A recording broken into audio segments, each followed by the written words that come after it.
அன்புக்குரியவர்களே, இந்த நாளிலும் உங்களை கர்த்தருடைய வார்த்தையின் மூலமாக சந்திப்பதில் உள்ளபடியே கர்த்தர்களை துதிக்கிறேன், கர்த்தரை ஸ்தோத்தரிக்கிறேன். இந்த நாளிலும் நாம் சிலுவையை பற்றின தியானங்களை நாம் அதிகமாக தியானித்து வருகிறோம்.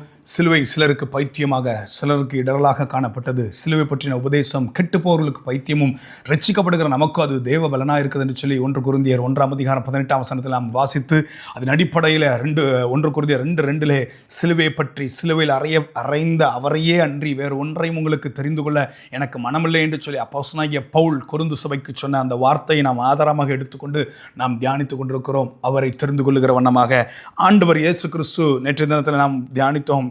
என்னை விட இன்னொருவருக்கு முக்கியத்துவம் கொடுக்கிறவன் எனக்கு பாத்திரவனா இருக்க முடியாது என்று சொல்லி மத்தேயு 10:38 சில காரியங்களை நாம் வாசித்தோம். இன்றைக்கு மத்தேயு 16 24 நான் வாசிக்கிறேன். அப்பொழுது இயேசு தம்முடைய சீஷர்களை நோக்கி, ஒருவன் என்னை பின்பற்ற வர விரும்பினால் அவன் தன்னைத்தான் வெறுத்து தன் சிலுவையை எடுத்துக்கொண்டு என்னை பின்பற்ற கடவன். அப்பொழுது இயேசு தம்முடைய சீஷர்களை நோக்கி, ஒருவன் என்னை பின்பற்றி வர விரும்பினால் தன்னைத்தான் வெறுத்து தன் சிலுவையை எடுத்துக்கொண்டு என்னை பின்பற்றி வர கடவன். ஆண்டவருங்க சொல்லுகிறார், ஆண்டவர் பின்பற்றி போக வேண்டும் என்றால், ஆண்டவரை நோக்கி நாம் செல்ல வேண்டும் என்றால் தன்னைத்தான் வெறுத்து ஆண்டவரை பின்பற்றி போகக்கூடிய ஒரு அனுபவம். நல்லா புரிஞ்சு கொள்ளுங்க. அவர் நமக்கு முன்மாதிரியை வைத்திருக்கிறார், அடிச்சுவடுகளை நமக்கு வைத்திருக்கிறார் என்பதை நீங்களும் நானும் மறந்துவிடக்கூடாது.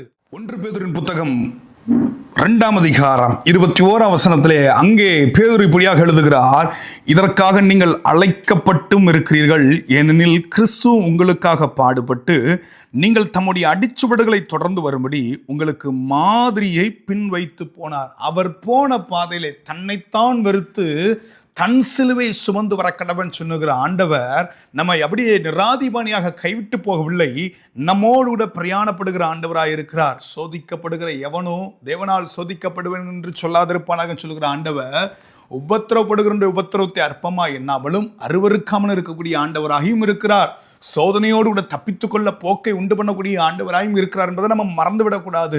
நம்முடைய வாழ்க்கையில் நெருக்கங்கள் வரும்போது ஆண்டவரை பின்பற்றி போகிறேன், ஆண்டவரை சார்ந்திருக்கிறேன், கர்த்தருடைய பணியை செய்கிறேன், கர்த்தருடைய ஊழியத்தை செய்கிறேன். ஒருவேளை வேலை செய்து ஊழியம் செய்து கொண்டிருக்கலாம், தொழில் செய்து கொண்டு ஊழியம் செய்து கொண்டிருக்கலாம், இல்லை முழு நேரமாக கர்த்தருடைய பணியை தீவிரமாக செய்து கொண்டிருக்கலாம். எந்த விதத்திலையும் நாம் செய்து கொண்டிருந்தாலும் பாடுகள் நமக்கு வரும்போது அநேக நேரங்களில் நாம் இதை மறந்து விடுகிறோம். ஒருவன் என்னை பின்பற்ற வர விரும்பினால் தன்னைத்தான் வெறுத்து தன் சிலுவையை சுமந்து வர கடவன். பழைய பாட்டு ஒன்று, நீ உனக்கு சொந்தம் அல்லவே, மீட்கப்பட்ட பாவி நீ உனக்கு சொந்தம் அல்லவே, நான் எனக்கு சொந்தம் இல்லை என்பதை நாம் முழுமையாக நாம் ஒற்றுக்கொள்ள வேண்டும். நமக்கு என்னுடையது, எனக்கானது, சிலுவையிலே ஆண்டவர் அதை ஜெயிக்கிறார் அல்லவா. சிலுவை என்பது நான், எனக்கு, என்னுடையது, இவைகளெல்லாம் மரணித்த ஒரு இடம், இது அழிக்கப்பட்ட ஒரு இடம் என்பதை நாம் மறந்துவிடக்கூடாது. தன் சிலுவையை சுமந்து வர கடவன் சொன்ன ஆண்டவர் ஒன்று நாம் புரிந்து கொள்ள வேண்டும். அப்படி ஆண்டவர் ஏன் சொல்லுகிறார்? நான், எனக்கானது, என்னுடைய மேன்மை, என்னுடைய சுயம் அப்படி அல்ல. தேவராஜ்யம், கர்த்தருக்கெடுத்த காரியங்கள், ஆண்டவருக்கு அது விருப்பம், தேவ நீதி. ஏன்னா மத்தேயு 6 லூக்கா 12 இப்படிதானே போட்டிருக்கு, முதலாவது தேவனுடைய ராஜ்யத்தையும் அவருடைய நீதியும் தேடுங்கள்னு சொல்லி மத்தேயு 6 லூக்கா 12:31 தேவனுடைய ராஜ்யத்தையே தேடுங்கள் என்று சொல்லியும் வேதத்தில் வாசிக்கிறோம் அல்லவா. ஆண்டவருக்கு அடுத்த காரியங்களை சிந்திப்பதற்காக தான் நம்முடைய சிலுவையை சுமந்து வர வேண்டும் என்பதில் அதில் மாற்று கருத்தை இல்லை. நாம் முழுமையாக நாம் அர்ப்பணிக்கும் போது என்ன நடக்குங்க? மத்தேயு 16 ஆண்டவர் சீஷர்களை பார்த்து சில கேள்விகள் கேட்கிறார். அதில் ஒரு கேள்வி, அப்பொழுது அவர், நீங்கள் என்னை யார் என்று சொல்லுகிறீர்கள் என்று கேட்டார். பேதுரு உடனே, சீமோன் பேதுரு பிரதி உத்தரமாக, நீர் ஜீவனுள்ள தேவனுடைய குமாரனாகிய கிறிஸ்து என்றான். நல்லா இருக்கு. ஆண்டவரை பார்த்த உடனே நீர் கிறிஸ்து அப்படின்னு சொல்லி அவன் அறிக்கை செய்கிறான். உடனே ஆண்டவர் இயேசு அவனை நோக்கி, யோனாவின் குமாரனாகிய சீமோனே, நீ பாக்கியவான், மாம்சமும் இரத்தமும் இதை உனக்கு வெளிப்படுத்தவில்லை, பரலோகத்தில் இருக்கிற என் பிதா இதை உனக்கு வெளிப்படுத்தினார். மேலும் நான் உங்களுக்கு சொல்லுகிறேன், நீ பேதுருவாய் இருக்கிறாய், இந்த கல்லின் மேல் என் சபையை கட்டுவேன், பாதாளத்தின் வாசல்கள் அதை மேற்கொள்வதில்லை. பரலோக ராஜ்யத்தின் திறவுகோல்களை நான் உனக்கு தருவேன். பூலோகத்தில் நீ கட்டுகிறது எதுவோ அது பரலோகத்திலும் கட்டப்பட்டிருக்கும், பூலோகத்தில் நீ கட்டவிழ்ப்பது எதுவோ அது பரலோகத்திலும் கட்டவிழ்க்கப்பட்டிருக்கும். நல்லது. ஆண்டவர் நான் தான் கிறிஸ்து என்று சொல்லி பேதுரு உடனே சொல்லும்போது ஆண்டவர் பேதுருவுக்கு வாக்கு பண்ணுகிறார், நீ பேதுருவா இருக்கிறாய், கல்லாகிய உன் மீது சபை கட்டப்படும் என்று சொல்லி, நீ பூலோகத்தில் கட்டுகிறது பரலோகத்தில் கட்டப்பட்டிருக்கும் என்று சொல்லி வாக்கு கொடுக்கிறார். நல்ல மகிழ்ச்சி பேதுருக்கு. கொஞ்ச நேரம் வரதுக்குள்ள அப்பொழுது தாம் கிறிஸ்துவாகிய இயேசு என்று ஒருவருக்கும் சொல்லாதபடிக்கு தம்முடைய சீஷர்களுக்கு கட்டளையிட்டார். அது முதல் இயேசு தாம் எருசலேமுக்கு போய் மூப்பராலும் பிரதான ஆசாரியராலும் வேதபாரகராலும் பல பாடுகள் பட்டு கொலையுண்டு 3ஆம் நாளில் எழுந்திருக்க வேண்டும் என்பதை தம்முடைய சீஷர்களுக்கு சொல்லத் தொடங்கினார். கவனிக்கணும், பாடுகளை இதுவரைக்கும் அற்புதம் செய்த இயேசுவை பார்த்த சீமோன், இதுவரைக்கும் மரித்தவர்களை உயிர்த்தெழ செய்த இயேசுவை பார்த்த சீமோன், இதுவரைக்கும் இருந்த இயேசு கானா ஒரு கல்யாணத்தில் அற்புதங்களை பார்த்த சீமோன், இங்க அதெல்லாம் பார்த்துட்டு சொல்றான், நீர் கிறிஸ்துன்னு சொல்லுகிறான். ஆண்டவர் மெய்யாக பூமியில வந்த அந்த உன்னத நோக்கத்தை அவனுக்கு அறிவிக்கும் போது அவனால் அதை ஏற்றுக்கொள்ள முடியல. 22ஆம் வசனத்துல பேதுரு அவரை தனியே அழைத்து கொண்டு போய், ஆண்டவரே இது உமக்கு நேரிடக்கூடாது, இது உமக்கு சம்பவிப்பதில்லை என்று அவரை கடிந்து கொள்ள தொடங்கினான். ஆண்டவரை எதிர்த்து பேசுகிறான். என்னதான் ஆண்டவரோடு நெருங்கி இருந்தாலும் தேவ திட்டத்துக்கு புறம்பாக போகும்போது அங்க பேதுருவை ஆண்டவர் என்ன வார்த்தை சொல்லி கடிந்து கொண்டார் என்பது நம்ம எல்லாருக்கும் தெரியும். அப்பாலே போ சாத்தான் என்று சொல்லி அவனை கடிந்து கொள்ளுகிறார்.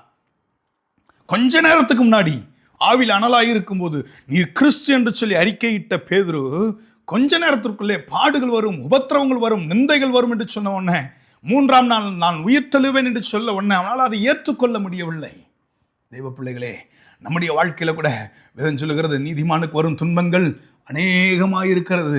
நான் மீண்டும் சொல்லுகிறேன், சிலுவையையும் நம்மையும் பிரித்து வைத்து விட முடியாது. ஒருவன் கர்த்தரை பின்பற்ற வேண்டும் என்றால் அவன் தன்னைத்தான் வெறுத்து தன் சிலுவையை சுமந்து வர கடவன். சீஷர்களுக்கு சொன்ன உன்னத நோக்கம் என்ன தெரியுமா? கொஞ்ச நேரத்துக்கு முன்னாடி அற்புதங்களையும் அதிசயங்களையும் செய்த இயேசுவை கிறிஸ்துவை ஏற்றுக்கொண்ட பேதுரு பாடு மரணங்கள் ஆண்டவருக்கு வரக்கூடாது என்பதை சொல்லி அங்க ஆண்டவரை தனியே அழைத்து கடிந்து கொள்ளுகிறான். அங்க அடுத்த வசனம் 23ஆம் வசனம், அவரோ திரும்பி பேதுருவை பார்த்து, எனக்கு பின்னாக போ சாத்தானே, நீ எனக்கு இடலாயிருக்கிறாய், தேவனுக்கு ஏற்றவைகளை சிந்தியாமல் மனுஷருக்கு ஏற்றவைகளை சிந்திக்கிறாய் என்றார். இன்றைக்கு அநேகருக்கு சிலுவை இடலாயிருப்பதற்கு, சிலுவை பலவீனமாய் இருப்பதற்கு காரணம் என்ன தெரியுமா? மனுஷர்களுக்கு ஏற்றவைகளை சிந்தித்துக் கொண்டிருக்கிறோம். தேவ நீதியை சிந்திப்போம், தேவனுக்கு ஏற்றவைகளை சிந்திப்போம், உலக பிரகாரமாக அல்ல. கர்த்தரை நாம் பார்க்கும்போது இந்த சிலுவையை குறித்து மேன்மை பாராட்ட நமக்கு இடம் உண்டாகும். இந்த சிலுவை உன்னத அனுபவத்துக்குள்ளே நாம் கொண்டு சொல்லும். உள்ள பாடு மரணங்கள், நெருக்கங்கள், நிந்தைகள், அவமானங்களை கண்டு துவண்டு இந்த நாளில் கிடக்கிறீங்களா? இந்த நாளில் அதை கண்டு நம்ம சோர்ந்து விழுந்து கிடக்கிறோமா?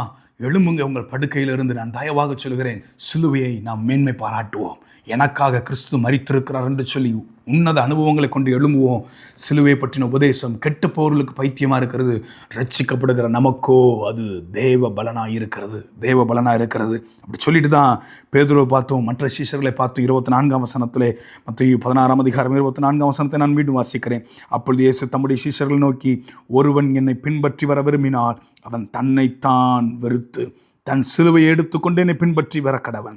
தன் ஜீவனை ரட்சிக்க விரும்புகிறவன் அதை இழந்து போவான், என் நிமித்தமாக தன் ஜீவனை இழந்து போகிறவன் அதை கண்டடைவான்.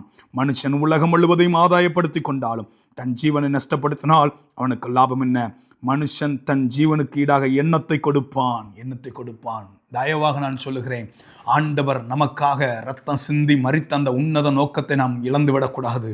அவர் பாடுகளையும் அவமானங்களையும் நிந்தைகளையும் சகித்தது அத்தனையும் நமக்காக என்பதை நாம் மறந்துவிடக்கூடாது. பேதுரு அந்த சிலுவையை ஏற்றுக்கொள்ளுகிறதற்கு அவனுக்கு மனமில்லை. ஆனால் ஆண்டவர் உடனே கடிந்து கொண்டு சொல்கிறார், மனுஷன் உலகம் முழுவதையும் ஆதாயப்படுத்தினாலும் தன் ஜீவனை நஷ்டப்படுத்தினால் அவனுக்கு லாபம் என்ன?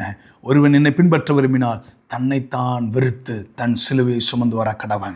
நாம் நம்முடைய சுய வெறுப்புகள் எல்லாவற்றையும் ஒதுக்கி வைத்துடுவோம். ஏதோ 40 நாள் மாத்திரமல்ல, வாழ்நாள் முழுவதும் அக்கறைக்கு போய் சேரும் வரைக்கும். நான் அடிக்கடி தென்பகுதியில் ஊழியத்துக்கு வருகிறதுனாலே நான் ஒன்று புரிந்து கொள்ள முடியும். அநேக மிஷினரிமார்களுடைய தியாகம், தன்னுடைய உறவுகளை மறந்து, இனஜன பந்துக்களை மறந்து, தேசத்தை மறந்து தியாகமாக இந்த இடத்திலே ஊழியம் செய்ததுனால அநேக தேவ பிள்ளைகள் கர்த்தரை இன்றைக்கு ஆராதிப்பதற்கு, சுகபோகமாக தேவனை தொழுது கொள்வதற்கு வாய்ப்புகளும் சமயங்களும் நமக்கு லகுவாக அமைந்திருக்கிறது. இன்றைக்கு அநேகர் தேவனை ஆராதிக்க முடியவில்லை, அநேகர் கர்த்தரை தொழுது கொள்ள முடியவில்லை.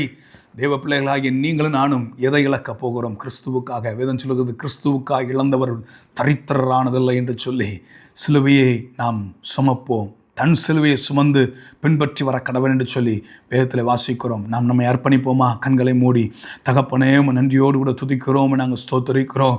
ஒருவன் என்னை பின்பற்ற விரும்பினால் தன்னைத்தான் வெறுத்து தன் சிலுவையை சுமந்து வர கடவன் என்று எழுதியிருக்கிறதே. மனுஷன் உலகம் முழுவதையும் ஆதாயப்படுத்தினாலும் தன் ஜீவனை நஷ்டப்படுத்தினால் அவனுக்கு லாபம் என்ன? மாம்சத்துக்கு அடுத்த காரியங்கள், மனுஷிகத்துக்கு அடுத்த காரியங்கள், பூமிக்கு அடுத்த காரியங்களை தேடாதபடிக்கு கர்த்தரை முன்வைக்க ஒவ்வொரு தேவ பிள்ளைகளுக்கும் தேவையான கிருபையும் ஞானத்தையும் தந்து கர்த்தர் நடத்துங்க. இயேசுவின் மூலம் பிதாவே, ஆமென்.